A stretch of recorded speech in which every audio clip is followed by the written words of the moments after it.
കാര്യങ്ങളൊക്കെ ഡോക്ടർ പറഞ്ഞിട്ടുണ്ടല്ലോ അല്ലേ? ഡോക്ടർ പറഞ്ഞ നിർദ്ദേശങ്ങളൊക്കെ കൃത്യമായിട്ട് നോക്കണം. ശരി. പിന്നെ ലാബിൽ നിന്നും സ്കാനിംഗ് റിപ്പോർട്ട് വാങ്ങിയിട്ടില്ല. നാളെ കിട്ടുള്ളൂ എന്നാ പറഞ്ഞത് അവര്. അത് തലയുടെ സ്കാനിംഗ് റിപ്പോർട്ടല്ലേ? അതെ. ലാബിലെ നമ്പർ കയ്യിലുണ്ടല്ലോ? ഉണ്ട്.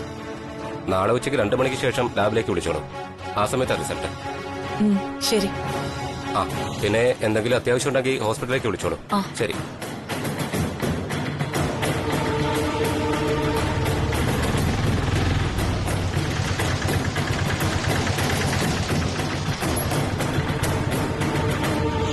എത്രയായി? 100 രൂപ.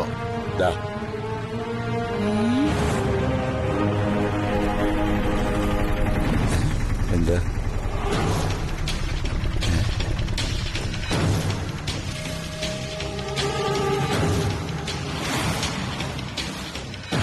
ഇനി ആശുപത്രിയിലേക്ക് വിളിക്കൊന്നും വേണ്ട. അച്ഛനിപ്പോ ഇതൊരു സ്ഥിരം പരിപാടിയല്ലേ. എന്തെങ്കിലും ഒപ്പിച്ചാണോ? ആരെങ്കിലും കണക്കിന് കൊടുത്തിട്ടുണ്ടാവും. എത്ര കിട്ടിയാലും എന്റെ അച്ഛൻ പഠിക്കൂല. ദീപു, നീ മിണ്ടാതിരിക്കെ. ഒന്നുമില്ലെങ്കിലും നിന്റെ അച്ഛനാ. അത് മറന്ന് നീ സംസാരിക്കരുത്. അച്ഛൻ അങ്ങനെ ഒരു വിചാരം അച്ഛനും വേണം.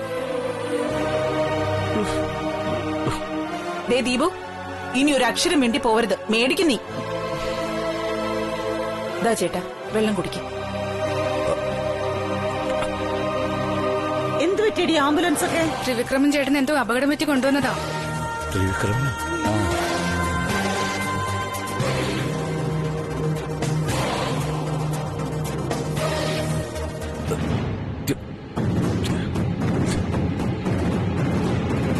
പപ്പി, അയ്യോ, എന്താ ത്രിവിക്രമ, എന്താ ഉണ്ടായത്? എന്താ പപ്പി, എന്താ ഉണ്ടായത്? ആംബുലൻസ് കൊണ്ടുവരാൻ മാത്രം എന്താ സംഭവിച്ചത്? ചേട്ടാ ഹോസ്പിറ്റലിലാണെന്നും പറഞ്ഞ് ഇന്നലെ രാത്രി പോലീസ് സ്റ്റേഷനിൽ നിന്ന് വിളിച്ചിരുന്നു ചേച്ചി. അങ്ങനെയാ ഞങ്ങള് സംഭവം അറിയുന്നത്. എന്ത് പറ്റിയെന്നറിയില്ല. സമയത്ത് ഹോസ്പിറ്റലിൽ എത്തിച്ചതുകൊണ്ട് ജീവൻ തിരിച്ചു കിട്ടിയെന്നാ പോലീസ് പറഞ്ഞത്.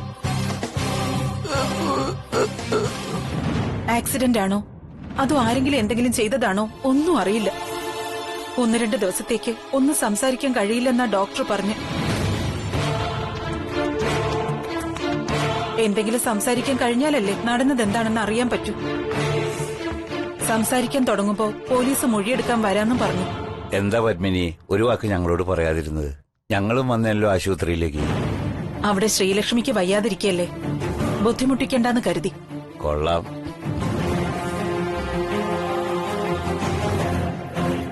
ഒരാപത്ത് വരുമ്പോ ഒരുമിച്ച് നിൽക്കേണ്ടവരല്ലേ നമ്മള്. അയൽവാസികളായാൽ അങ്ങനെയൊക്കെയല്ലേ വേണ്ടത്. എല്ലാവർക്കും ബുദ്ധിമുട്ടുകളുണ്ടാവും. മോളെ നോക്കാൻ അവിടെ രവിസാറുണ്ടായിരുന്നു. പത്മിനി വിഷമിക്കണ്ട. ശ്രീലക്ഷ്മൻ പറഞ്ഞത് കേട്ടല്ലോ. കാര്യം ത്രിവിക്രമനുമായിട്ട് ഒരുപാട് പ്രശ്നങ്ങൾ ഉണ്ടായിട്ടുണ്ട്. എന്നാലും പത്മിനിയും കുട്ടികളും ഞങ്ങളുടെ സ്വന്തം കുടുംബത്തിലെ അംഗങ്ങളായിട്ടേ ഞങ്ങൾ കണ്ടിട്ടുള്ളൂ. എന്താവശ്യമുണ്ടെങ്കിലും ശ്രീലക്ഷ്മനെയോ എന്നെയോ വിളിക്കാൻ ഒരു മടിയും കാണിക്കരുത്. ആ, ഞങ്ങളെ മോൾക്ക് വേണ്ടി ഒരു പൂജ വയ്ക്കാൻ ക്ഷേത്രത്തിൽ പോയതാ. കരിക്കോത്തിയമ്മയുടെ പ്രസാദ. പത്മിനി ഇത് ത്രിവിക്രമനെ തൊടിച്ചു കൊടുക്ക്.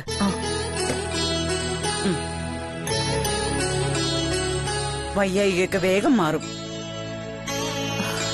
എന്നാ ഞങ്ങൾ ഇറങ്ങട്ടെ പപ്പി. ശരി ത്രിവിക്രമ.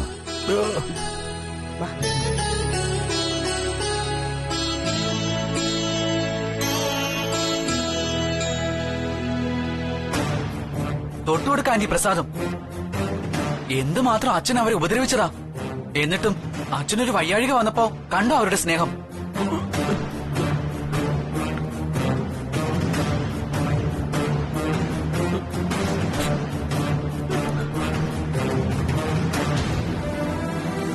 ഞാൻ ആരെയാണോ അപായപ്പെടുത്താൻ നോക്കിയത് ആ കുട്ടിക്ക് വേണ്ടി പൂജിച്ച പ്രസാദം ഇപ്പോ എന്റെ ജീവൻ രക്ഷിക്കാനായി എനിക്ക് തന്നിട്ട് പോയ അച്ഛനമ്മമാരുടെ മനസ്സ് ഞാൻ അറിയാതെ പോയല്ലോ ഈശ്വര.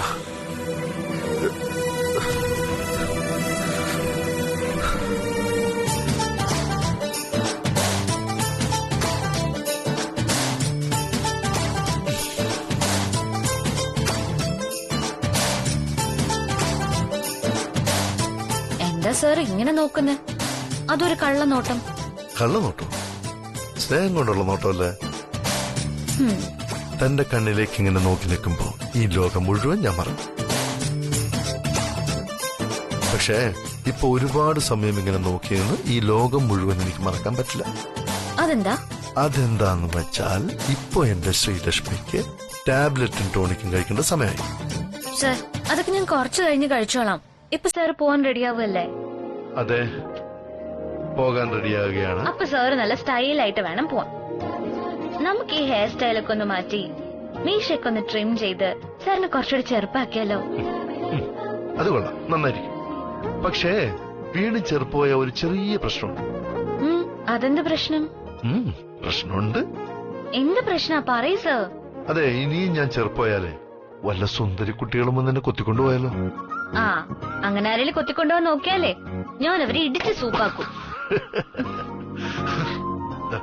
ഇപ്പൊ വേണ്ട സാർ, കുറച്ചു കഴിഞ്ഞ് കഴിച്ചോളാം. അതൊന്നും പറഞ്ഞാൽ പറ്റില്ല, കഴിച്ചേ.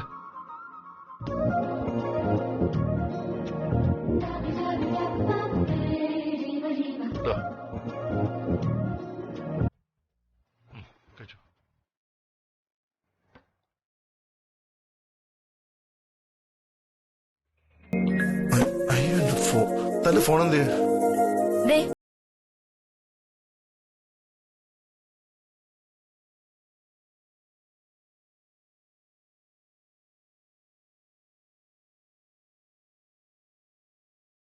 മിനിറ്റിലൂടെ ഇറങ്ങുവേ. ശരി, സുരേഷ് ഇപ്പൊ കാറുമായിട്ട് വരും. കുടിച്ചില്ല താൻ? മതി സർ, പ്ലീസ്. കുടിച്ചേ, ഇതോടെ കുടിച്ചു കഴിഞ്ഞു. അങ്ങനെ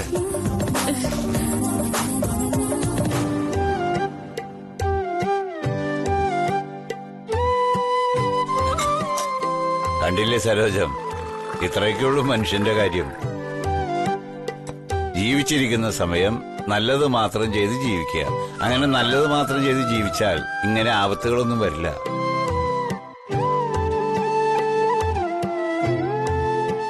ഇതിപ്പോ ജീവിക്കോ മരിക്കോ എന്ന് എനിക്കൊരു പിടിയും കിട്ടുന്നില്ല. അങ്ങനെ പറയാതെച്ചാ ഒന്നും സംഭവിക്കില്ല. എന്റെ കരുകുത്തിമേ, ഒരാപത്തും കൂടാതെ അയാളെ രക്ഷപ്പെടുത്തണേ. ആരുടെ കാര്യം സരോജമ്മ പറയുന്നത്? അയ്യോ സാറേ, ആ ത്രിവിക്രമന്റെ കാര്യ. ത്രിവിക്രമന്റെ കാര്യോ? അയാൾക്കെന്തു പറ്റി? രാവിലെ ആംബുലൻസ് വന്നപ്പോഴാ കോളനിക്കാര് സംഭവം അറിഞ്ഞത്. നല്ല പരിക്കുണ്ട്. ഇന്നലെ രാത്രിയിലോ മറ്റോ സംഭവിച്ചതാണെന്നാ പറയുന്നത്. അതെ സാറേ, ഞങ്ങൾ കയറി കണ്ടായിരുന്നു. തലയ്ക്കൊക്കെ നല്ല പരിക്കുണ്ട്. സംസാരിക്കാനോ അനങ്ങാനോ പറ്റാതെ കിടക്കുന്നത്. ആക്സിഡന്റ് ആണോ അതോ ആരെങ്കിലും മനഃപൂർവ്വം ഉപദ്രവിച്ചാണെന്ന് ഒരു പിടിയില്ലെന്നാ പറയുന്നത്. രാത്രിയിലെ വെളി കിടക്കായിരുന്നെന്ന് ആരോ എടുത്ത് ആശുപത്രിയിൽ എത്തിച്ചുകൊണ്ട് തൽക്കാലത്തേക്ക് ജീവൻ തിരിച്ചു കിട്ടി. ഓരോന്നൊക്കെ കാണിച്ചു കൂട്ടുമ്പോ ആരും ഒന്നും ആലോചിക്കില്ലെന്നേ. ഇങ്ങനെ ഒന്ന് കിടക്കുമ്പോഴല്ലേ പഠിക്കുള്ളൂ. ഇനി രാജാറാമെങ്ങാനും? അങ്ങനെ വരാൻ വഴിയില്ല.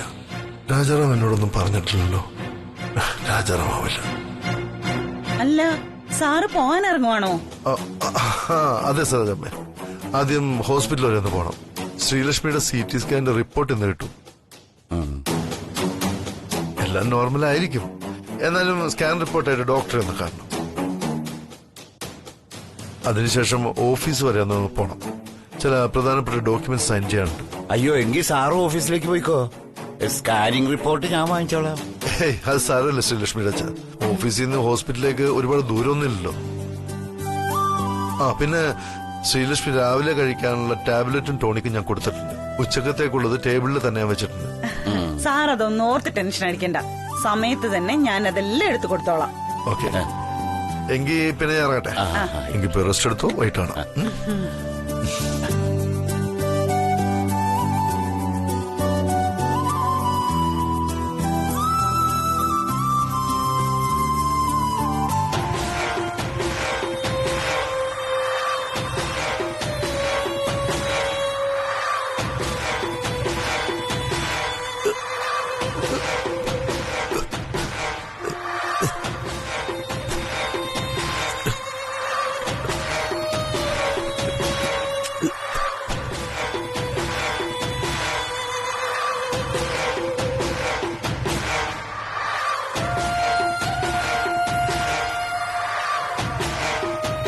കുറച്ചെങ്കിലും കുടിക്കേട്ടാ.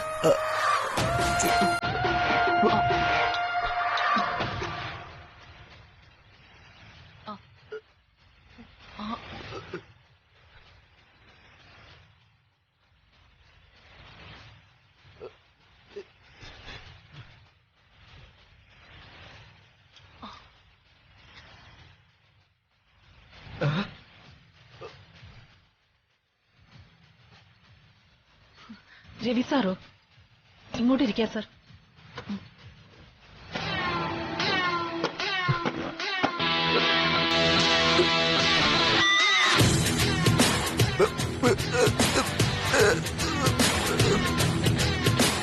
ഇന്നലെ മുതൽ ഇതാ സാർ അവസ്ഥ. എന്തൊക്കെയോ പറയാൻ ശ്രമിക്കുന്നുണ്ട്, ഒന്നും വ്യക്തമാവുന്നില്ല. ചേട്ടാ മിണ്ടാതിരിക്കെ. അധികം സ്ട്രെയിൻ ചെയ്ത സ്റ്റിച്ച് പൊട്ടൂന്നല്ലേ ഡോക്ടർ പറഞ്ഞത്? അല്ല, എന്താ സംഭവിച്ചത്? ആക്സിഡന്റ് വല്ലതും? അല്ല സാർ, ആരോ കൊല്ലാൻ വേണ്ടി തന്നെ മനഃപൂർവ്വം ഉപദ്രവിച്ചതുപോലെയാണെന്നാ ഡോക്ടറും പോലീസും ഒക്കെ പറഞ്ഞത്. ദേഹത്ത് മുഴുവൻ മർദ്ദിച്ചതിന്റെ പാടുമുണ്ട്. പിന്നെ തലയിൽ നല്ല അടിയും കിട്ടിയിട്ടുണ്ട്.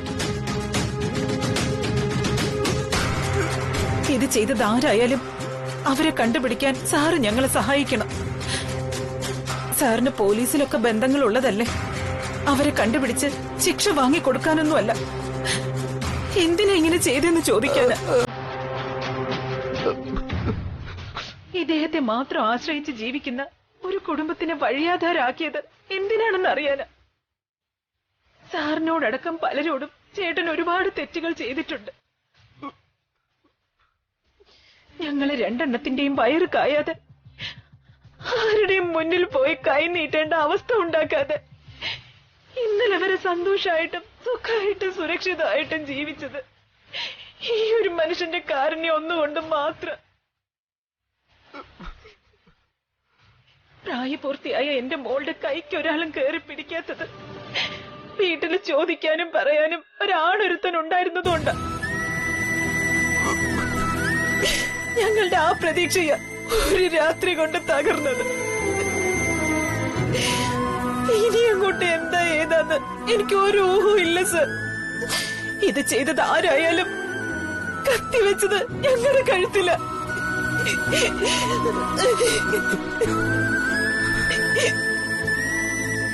പത്മിനി വിഷമിക്കണ്ട. ഞാൻ എന്തായാലും ഒന്ന് അന്വേഷിച്ചു നോക്കട്ടെ എന്താ ഏതാന്ന്. പിന്നെ ചേച്ചിയും കൃഷ്ണയൊന്നും ഒരിക്കലും അനാഥരാകില്ല. ഞാനും ശ്രീലക്ഷ്മിയും ശ്രീലക്ഷ്മിയുടെ അച്ഛനും അമ്മയൊക്കെ ഉണ്ടല്ലോ ഇവിടെ. എന്താവശ്യം ഉണ്ടെങ്കിലും വിളിച്ചാൽ മതി. ഇദ്ദേഹത്തെ എന്തായാലും നല്ലൊരു ഹോസ്പിറ്റലിൽ തന്നെ നമുക്ക് കാണിക്കാം.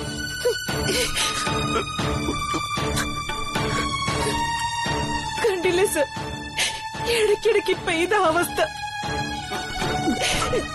ഓടി നടന്ന് കാര്യങ്ങൾ ചെയ്തിരുന്നൊരു മനുഷ്യനല്ലേ. പെട്ടെന്ന് ഈ അവസ്ഥയിലായപ്പോൾ വിഷമാവും. എല്ലാം ശരിയാവും.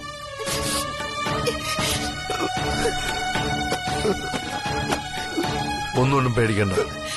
എത്രയും പെട്ടെന്ന് എഴുന്നേറ്റ് നടക്കാൻ സാധിക്കട്ടെ. പിന്നെ ഇത് ചെയ്തത് ആരാണെങ്കിലും നമുക്ക് കണ്ടുപിടിക്കാം.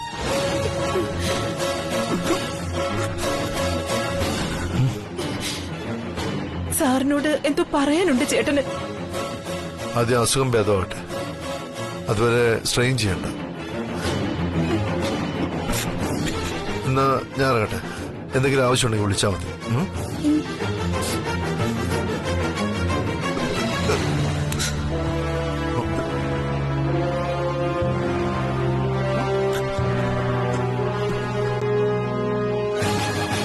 ത്രിവിക്രമന് എന്നോട് പറയാനുള്ളത് ഒരിക്കലും ഞാൻ കേൾക്കാൻ ആഗ്രഹിക്കാത്ത കാര്യമാവരുത് എന്റെ ഈശ്വര.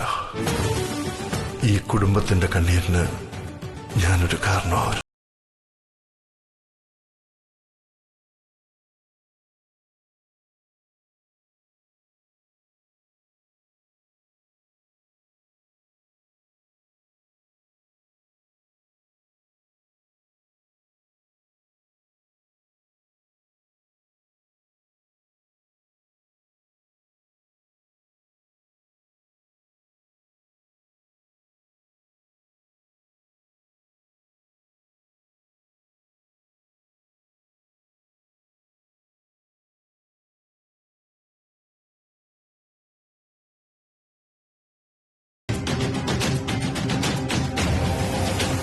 എന്തായിരിക്കാം ത്രിവിക്രമിന് സംഭവിച്ചത്? കണ്ടിട്ട് ഒരു ആക്സിഡന്റ് ആണെന്ന് തോന്നുന്നില്ല. ആരോ കാര്യമായിട്ട് പെരുമാറിയിട്ടുണ്ടെന്ന് ഉറപ്പാ. ആരായിരിക്കും?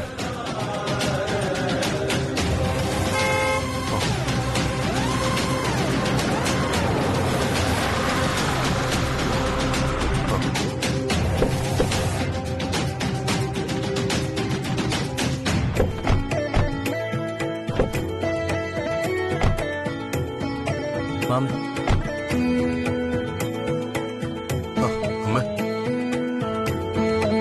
എന്താ രാവിലെ തന്നെ ഇങ്ങോട്ട്? ആരും വരുന്നുണ്ടെന്ന് അറിയിച്ചില്ല. എന്താ അമ്മയുടെ മുഖം വല്ലാതിരിക്കുന്നത്? ശ്രീലക്ഷ്മിക്ക് എങ്ങനെയുണ്ട് മോനെ? ശ്രീലക്ഷ്മിക്ക് ഒരു കുഴപ്പമില്ലമ്മേ. She is perfectly alright now. ചേട്ടായി, ആശുപത്രിയിൽ നിന്ന് വന്നപ്പോ മുതല് അമ്മ ടെൻഷൻ അടിച്ചിരിക്കുക. ഞാനും രേഖയും പറഞ്ഞ് സമാധാനപ്പെടുത്താൻ നോക്കി, കേക്കണ്ടേ? അതെ ബ്രദറല്ലോ, ആശുപത്രിയിൽ വെച്ച് തന്നെ ശ്രീലക്ഷ്മിക്ക് പൂർണ്ണമായും ഭേദമായെന്ന് ഡോക്ടർ പറഞ്ഞല്ലേ. അപ്പം മദറിൻലോ ഓക്കെ ആയിരുന്നു. പക്ഷെ വീട്ടിൽ ചെന്ന് കേറിയപ്പോ തന്നെ മദറിൻലോയ്ക്ക് ടെൻഷൻ തുടങ്ങി. ശ്രീലക്ഷ്മിക്ക് എങ്ങനെയുണ്ട്, ശ്രീലക്ഷ്മിയെ കാണണമെന്നൊക്കെ പറഞ്ഞ് ഒരേ വാശി.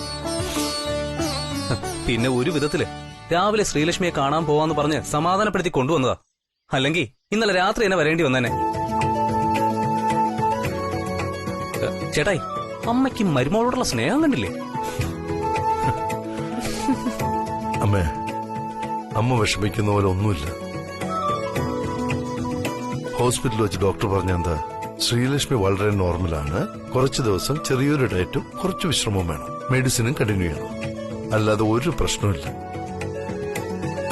അമ്മ തന്നെ പോയി നോക്കിയേ. ശ്രീലക്ഷ്മി നല്ല ഹാപ്പിയാണ്, ഹെൽത്തിയാണ്. പക്ഷെ അമ്മ ഇങ്ങനെ വിഷമിച്ച് ശ്രീലക്ഷ്മിയെ പോയി കണ്ടാൽ ശ്രീലക്ഷ്മിക്ക് വിഷമവും. അതുകൊണ്ട് ഈ വിഷമമൊക്കെ മാറ്റി ഹാപ്പി ആയിട്ട് വേണം ശ്രീലക്ഷ്മിയുടെ മുമ്പിലെത്താൻ. You are right brother in law. Brother in law പറഞ്ഞതുപോലെ സന്തോഷത്തോടെ ശ്രീലക്ഷ്മിയുടെ അടുത്ത് ചെന്ന ശ്രീലക്ഷ്മിക്ക് കൂടുതൽ സന്തോഷാവും. അതെ അതെ, ഇപ്പൊ നമുക്കെല്ലാവർക്കും ശ്രീലക്ഷ്മിയുടെ സന്തോഷമാണ് ആവശ്യം. അതുകൊണ്ട് അമ്മ ചിരിച്ചുകൊണ്ട് സന്തോഷത്തോടെ വന്നാലേ ഞങ്ങൾ വരും.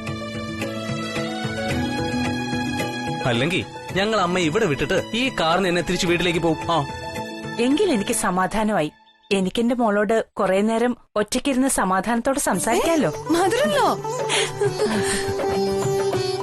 അമ്മേ, ഞാനൊന്ന് ഹോസ്പിറ്റൽ വരെ പോവാം. ശ്രീലക്ഷ്മിയുടെ ചില ടെസ്റ്റുകളുടെ റിസൾട്ട് വാങ്ങാനുണ്ട്. ഡോക്ടറെ ഒന്ന് കാണണം. അത് കഴിഞ്ഞ് ഓഫീസിലൊന്ന് കയറിയിട്ട് ഞാൻ വരും. നിങ്ങൾ ശ്രീലക്ഷ്മിയെ പോയി കണ്ടോളൂ. ശരി മോനെ. ശരി. രാജാറാം, 1 മിനിറ്റ്.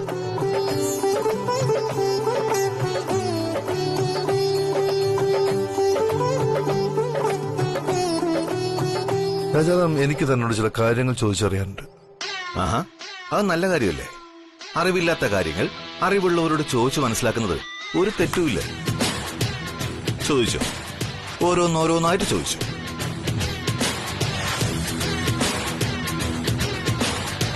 നീ ആ ത്രിവിക്രമനെ കണ്ടിരുന്നോ? ത്രിവിക്രമനെയോ? അയാളെ ഞാനെന്തിനു കാണണം? കാണാൻ പറ്റിയൊരു സാധനം. രാജാറൻ, ഞാൻ ചോദിച്ചതിനുള്ള ശരിയായ ഉത്തരം എനിക്ക് കിട്ടണം. നീ ഈ ത്രിവിക്രമനെ കണ്ടിരുന്നോ ഇല്ലയോ? ചേടാ, ഇത് നല്ല ചോദ്യം. അയാൾ എന്റെ സുഹൃത്തല്ല. ഞാനും അയാളുമായി ഒരു ഇടപാടുമില്ല. അല്ല രവി, എനിക്ക് മനസ്സിലാവുന്നില്ല. അയാളുടെ കാര്യം അന്വേഷിക്കാൻ നിനക്കെന്താ എത്ര ആവശ്യം? അയാളെ കാണാനില്ലെങ്കിൽ അയാൾക്ക് വേണ്ടപ്പെട്ടവർ അന്വേഷിച്ചോളും. നീ എന്തിനാ അതിന് മെനക്കെടുന്നേ? ത്രിവിക്രമനെ കാണാനില്ല എന്നല്ല, നീ ത്രിവിക്രമനെ കണ്ടോ ഇല്ലയോ എന്നാണ് ചോദ്യം.